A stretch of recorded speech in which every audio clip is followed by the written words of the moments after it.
Hey everybody, and welcome back to the channel. Hope everybody has enjoyed the final days of 2021. And for 2022, first video here is showing off my Highscreen Kompakt Series 386SX desktop PC. Now, I've had this computer for about 2 years or perhaps even longer, and it has been sitting on a shelf the whole time. I never even started it. I never looked at it. And one of my viewers who actually dropped by a couple of months ago, or perhaps even almost a year ago, told me that he used to have this PC as one of his very first PCs, and he asked me if I wasn't interested in parting ways with it. And at the time I was a bit reluctant, but given the fact that it has been sitting on the shelf ever since then, I've decided to part ways with it. And so tomorrow the computer is going to be picked up, so that means that I have 1 day in order to create a small video on it, which I'm going to do here.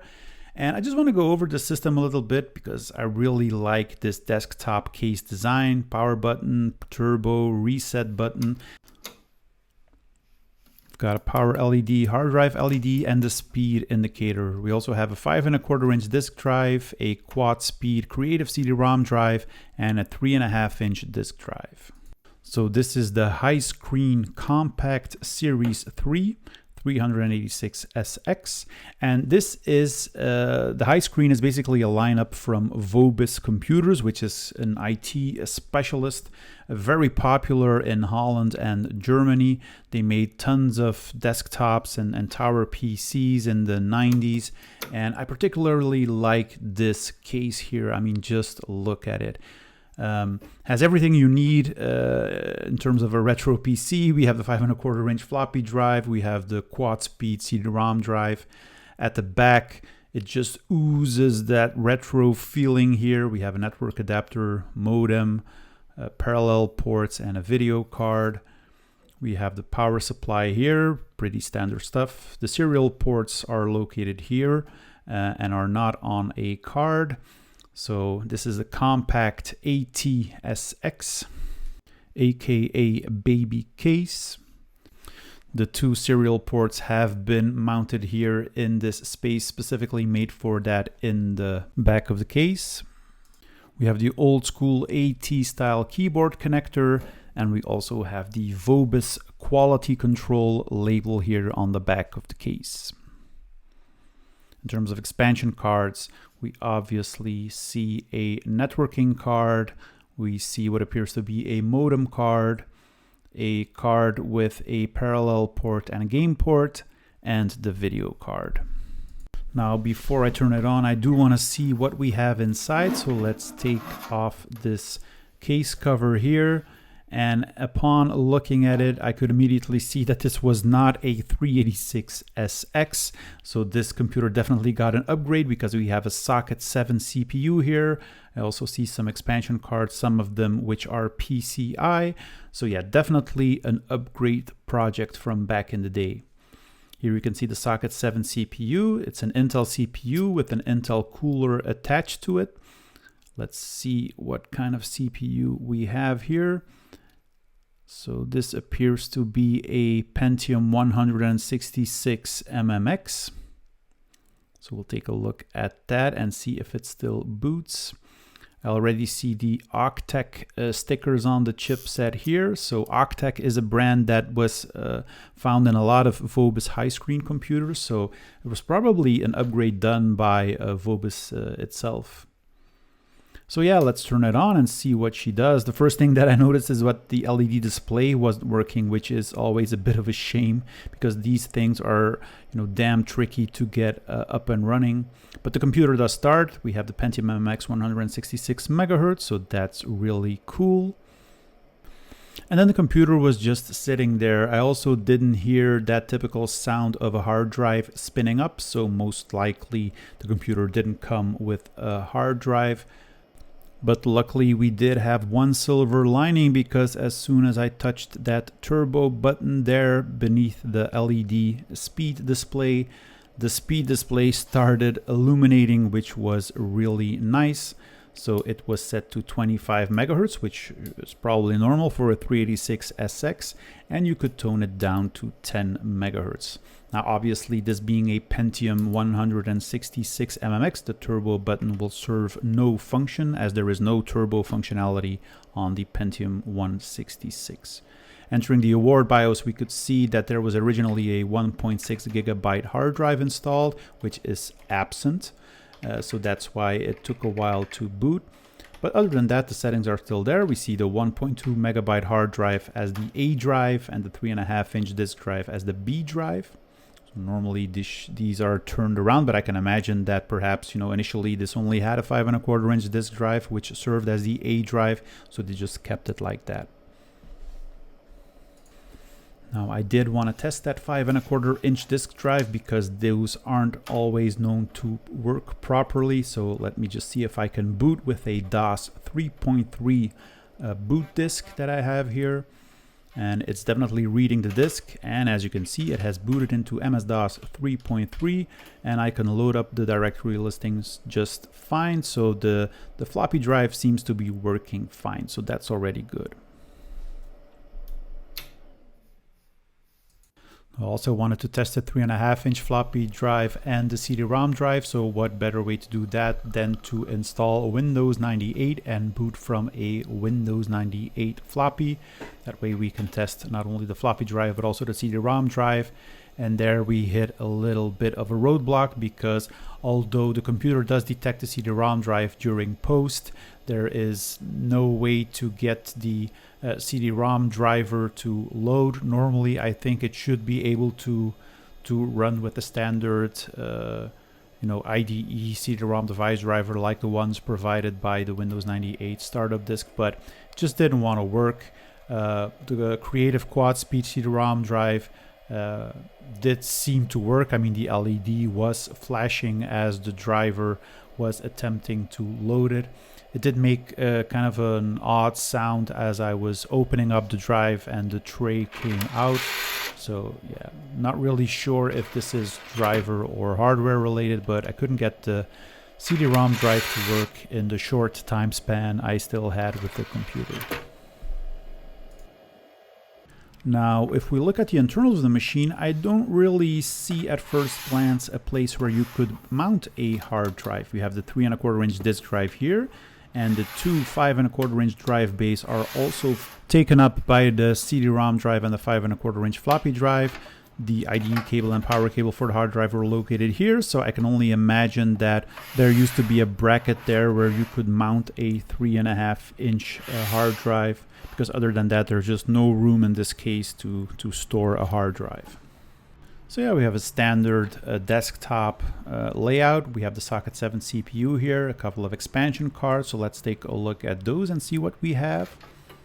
So this is a Pentium class system, socket 7, so it has PCI, but the first expansion card that we're going to be looking at is this 16-bit ISA card, which is actually the video card. So perhaps this was the original video card that came with this computer. It's a Cirrus Logic from Diamond Speedstar Pro from 1993. So possibly this was part of the original 386 system, and when they upgraded it to a Pentium, they just kept that 16-bit ISA video card in there. What we also have here is an 8-bit ISA card. And this is the card that holds the parallel port, the game port, and also breaks out these two serial ports that you saw in the back, which is a bit odd because this Pentium-based motherboard will surely also have a parallel port, game port, and two serial ports, but perhaps they just kept this card also because it was part of the 386 that was originally in the system, and they just kept that card in there. This motherboard also comes with a screwless design, apparently, because there is not a single screw which is holding this motherboard in place. It's basically held in place by all of the expansion cards here. And the expansion card that you are about to see was definitely not part of the original 386 because this is a PCI-based card and it is a modem. That's right. This is not going to be put into too much use these days, so we're just going to be removing that. And then finally we have another PCI card, which is very useful in a retro machine, and that is the networking card, which was also in a PCI slot. Always useful to have in a retro machine, specifically if it's a well-supported card, making it easy to copy files to and from a machine like this. And here we have the screwless motherboard here. So this should be fairly easy to get out of the case. But before we do that, we need to remove some of these IDE cables, one of which is going to the 3.5-inch disk drive. It's not using the twisted pair because this one is used as the B drive. So if we are able to find the connector for the A drive, we will see that that one is using the twisted part of the floppy drive cable. So that should be right about here. Let's see if I can get that out. And here you can see the twisted part, which leads up to that connector for the 5.25-inch floppy disk, meaning that this will be designated the A drive unless you change it in the BIOS, which we are going to do in a minute. So yeah, I'm just going to be removing all of the cables here, all of the power cables, all of the IDE cables, the cables for the serial ports, for the parallel ports, so that we have easy access to the motherboard. I did come across this weird power design here where two jumper wires were fed into a floppy drive connector, and these apparently seem to come from a Molex connector, which in turn comes from the CPU cooler. So I guess because they didn't want to sacrifice a standard Molex connector, they decided to wire it to that floppy drive connector using these two jumper wires, which already one of them got disconnected. So let's first get rid of the power supply so that we can get a better view of the motherboard. And because this is such a compact desktop case, and because of its overall design, it's very difficult to get to these power connectors here, because there is this rail here which is used to hold the power supply unit, which sits really awkwardly where the power connector is, and also where the IDE cables and the floppy drive cables are located. So yeah, really annoying to work with in a case like this. This was probably less of an issue with the 386 motherboard, because this would have had a totally different form factor, obviously. But yeah, really annoying to get to that primary IDE cable here and to that to one of the two power connectors of the motherboard. But yeah, once those cables are all removed, we can go ahead and see if we can get the motherboard out. And here you can see up close how the CPU cooler was getting its power. So from here we have this cable going through this Molex connector, which was then with two of these jumper wires fed into this floppy drive power cable connector. So yeah, this obviously does free up one additional Molex connector, but yeah, not the most sturdy design in my opinion. And then of course one final annoying thing we need to do before we can get that motherboard out of the case, and that's all of these little connectors here for the speaker, for the power LED, reset. Luckily the turbo button and the turbo switch doesn't need to be hooked up because there's just no functionality on this motherboard. And these little wires here are labeled, so it's always best to take a couple of pictures from that, because on the full screen of the PCB there is no clear mentioning of what is what. And yeah, it's just one of those annoying things in PC building, which is still present today. So yeah, with everything removed now, we can gently try and get that motherboard out of the case so we can take a closer look at that one. And here we have it, our AT Socket 7 motherboard with a Pentium MMX. This is a Rhino 12 motherboard from Octech, as can be seen here by the two stickers on the Apollo VP1 chipset chips. So Octec being a company that did a lot of business with Vobis back in the day, and the Apollo VP1 chipset from VIA, which was a decent alternative for the Intel chipsets.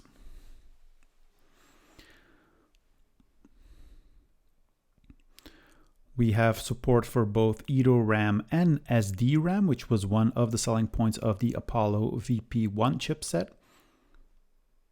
We have the standard AT style power connector and the old school AT style DIN keyboard connector. We have onboard IDE, so 2 IDE channels for hard drives and optical drives. We also have a floppy drive connector. We have 2 serial ports on this motherboard, so it was a bit surprising to see the separate card for that. And we also have the parallel port. We don't have a game port on board here, as that was typically provided by a sound card.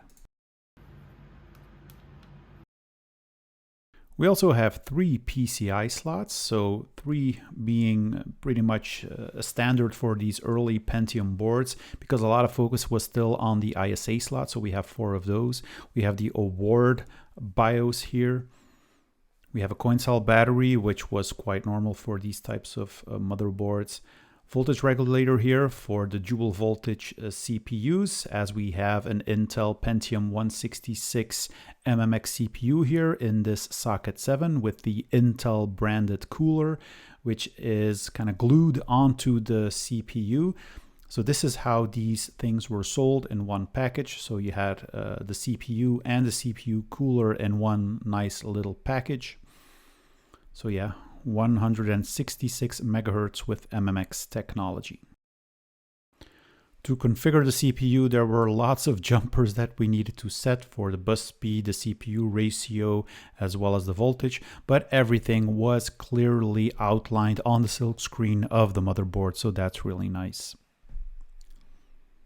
Caps were also in good condition, so there was no bulging and the computer was working fine. So yeah, quick look at the Diamond Computer Systems Speedstar Pro from 1993 with the Cirrus Logic chip, 1 megabytes of video RAM. I really like these Diamond branded cards. They go all the way back to the early 90s. The speed part in the name only refers to the acceleration that it can bring to a Windows environment. This is by no means a 3D card, but yeah, still really nice to see a Diamond branded card from 1993. So here we have the 8-bit card, which provided us with 2 serial ports as well as a parallel port and a game port. So yeah, a bit odd to see in a system like this, especially as the Pentium motherboard also had serial and parallel connectors. So the only reason I can think of having this card is you wanted to have a game port and you didn't want to have a sound card, which kind of seems strange. Network connectivity was provided by this PCI Realtek networking card, which is always a good thing to have in a retro PC, let's be honest. I mean, once you get Windows installed, you can get files to and from this machine very easily. So yeah, definitely a must-have for every retro machine. Now, what we don't need in a retro machine is this PCI-based modem, so we're not going to be using that. I did add a sound card to the machine, so I've added this ES1689 audio drive, 16-bit ISA. I think this has the OPL chip as well, so I thought I'd just add this to the computer as well so that the new owner can start using it. I also installed Windows 98. I just wanted to check to see what the condition of the motherboard was and if the system as a whole was running stable. And yeah, there were no issues installing Windows 98. It did feel a bit strange to install Windows 98 on a Pentium 166 MMX with a 16-bit ISA video card, but I thought, what the hell, let's just go ahead and install an operating system so that the new owner at least can start using it. Although I think the new owner has some special plans with this machine because he wants to kind of rebuild his machine as the machine he had when he was young. So basically the same motherboard, which was also an Octec branded 386 motherboard. He's going to try and hunt that down. I think he already found one. So once that deal is done, he should be able to kind of rebuild this PC in its original state. So this will turn into a 386SX based machine. I've already made some arrangements with him that once his build is finalized, that, you know, I will go to his house and pick up the machine for a day and do another video of it. Thought that might be cool, so that we can have like a video on the original Highscreen 386SX based setup. But for now, I mean, this will have to do. I did want to make this video before I got rid of it, because I mean, it's typical when you have things sitting on a shelf, you don't look at it, but the moment it's gone, you constantly have these ideas of what if I did this or what if I've done that. But it's a good compromise now that the new owner will be able to do its thing with it, and then perhaps it will come back here to the channel for a second video. So yeah, like I said, Windows 98 installed just fine, and after about 25 to 30 minutes, we had the Windows 98 desktop here. So yeah, everything was running fine. One little thing that I noticed was that while Windows 98 was booting, you get this splash screen, and normally at the bottom of the splash screen you have this kind of, you know, Knight Rider effect where you have the blue and the white, where in this case it was kind of mixed with yellow and orange as well, which is something that I never saw on a Windows 98 boot screen. So not really sure what that was all about, because normally it just looks like this, right, where you have the kind of blue white Knight Rider effect, I don't know how else to call it, at the bottom of the screen, and then it just loads up into the Windows 98 desktop. And then it went really crazy because you saw all colors of the rainbow here passing by, which is again something that I've never seen. So perhaps it's kind of a video card glitch or some kind of incompatibility with Windows 98 and this Diamond Speedstar ISA video card, because at some point as I was booting into the desktop, I did notice that the video card was giving an error, so the desktop didn't look all that pretty anymore. It fell back to the kind of standard VGA setting, and when we opened up Device Manager, we noticed that there was an issue with the Cirrus Logic video card, as it just indicated that something was not present or not working properly. This was also around the time when I installed the sound card, so perhaps there was kind of a conflict or something. But yeah, this was like 20 minutes before the new owner was going to arrive, so I didn't have any time to debug it anymore. In fact, the only thing I still had time for was to prep everything, put on a nice looking monitor on top of it, add some PC speakers, install Doom and Quake so that we could at least see the computer in action with the nice looking PC speakers. It's just nice to see an entire setup like this. I mean, I'm sure when the new owner gets it up and running in its 386, you know, glory style, that we'll see lots of cool MS-DOS based games on there. It will not be running Windows 98, it will not be running Quake, but it will be equally as fun, I imagine. So yeah, that's about it for this video. If you liked it, please consider giving it a thumbs up. Consider subscribing to the channel if you haven't already done so, because we might see this computer popping up again somewhere along the line. And in the meantime, take care everybody, have a nice 2022, and see you.